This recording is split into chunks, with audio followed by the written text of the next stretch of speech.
another season. Last week we entered the season called spring, and it started on March 19th, which was last Thursday. So this book is a nonfiction book, and remember, books that are nonfiction tell you about true facts about a certain topic. So if you wanted to learn about ladybugs, you might get a nonfiction book on ladybugs and learn facts about ladybugs. And in this case, we're learning about spring. So I picked a book called Everything Spring to teach us about spring.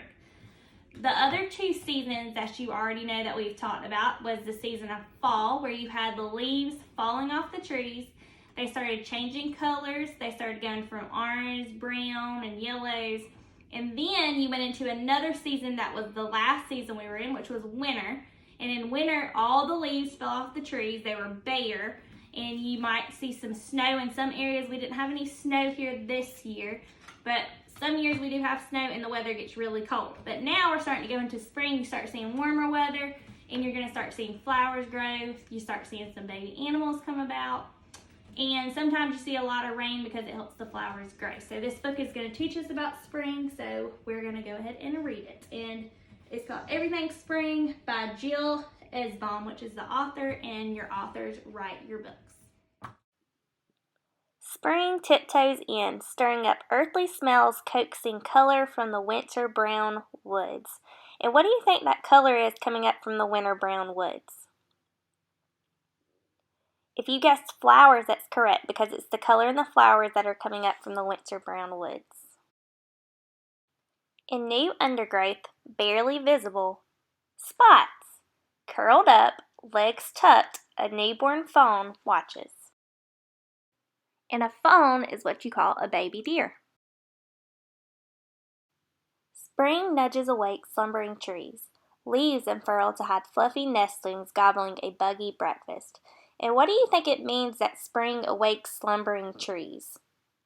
Do you think it has something maybe to do with the flowers coming on the trees, given that they're bare from winter? Discuss this with your parent. Spring pulls flowers and rubbery mushrooms from unexpected places. Abracadabra. And you can see the mushrooms growing on what kind of looks like a log right here. And then the brownish plants that are on there, those are the mushrooms. Spring welcomes new arrivals. Deep in the meadow grass, velvety bunnies huddle, nose twitch, twitch, twitching. And can you twitch your nose like a bunny? Try it and see. Fuzzy ducklings totter to a rippled pond. Splish, splash. In they go, webby feet piddle paddling. And can you count how many ducklings are behind the mama duck?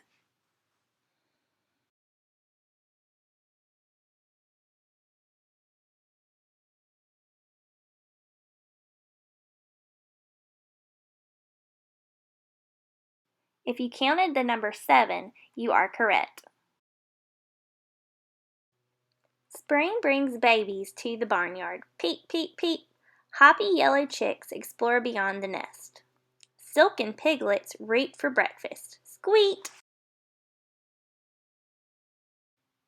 Spring scatters dandelions across a dewy hillside. And the dandelions are the yellow flowers that are in the grass. And I know my class has seen some of those flowers and picked some of those flowers on the playground, and you've probably even seen some of those at home. Wobbly lambs kick up their heels with new friends. And who do you think the new friends are in the picture?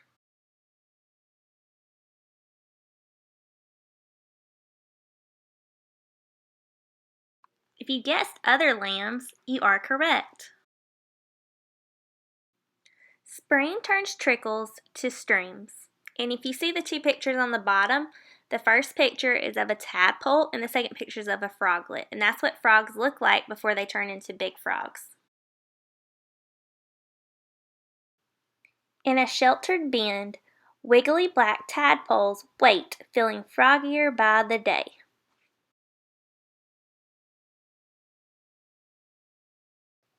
Spring urges seedlings in tidy gardens and rolling farmland to reach for the warmth awaiting them above ground. And the seedling is the little green plants coming up from the ground, and that's what a flower looks like when they first start to come up from the ground.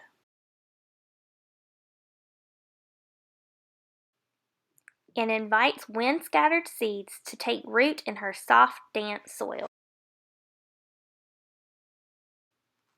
Spring drags a gray blanket across the sky. Plip, plop, plip. And what do you think that gray blanket is? Look in the picture and think about what that is.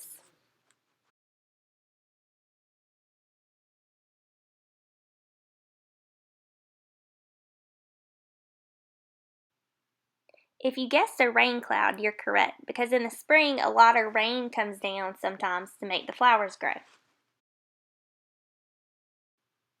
Every creature hurry-scurries home to sit tight until the rumbly storm passes.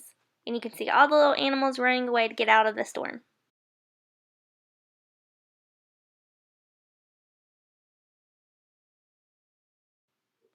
And the spring bright sun shines again. And there you see the sun coming back out after the rainstorm, because flowers don't just need rain, they also have to have sun to grow.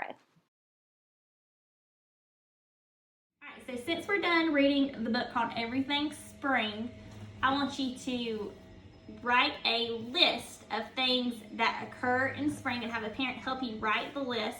So tell your parent what are some things that you see in spring. You might say baby animals, you might say flowers, you might say rain, and then they can write that down on your list. Try to get about 4 to 5 things on your list from stuff that you learned about from the story.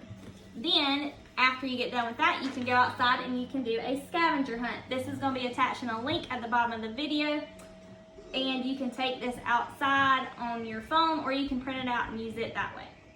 When you go outside, you're going to take this list and you're going to go look for each thing outside. So some things that are on this list are flowers, a bird nest, a bird, sun, blossoms, a green leaf, a baby animal, buds, dandelion, worm, spider, and then everything else. So you can take this outside, have a parent help you, or use the pictures to figure out what you're looking for, and then mark it out when you find it. And that's what you can do today.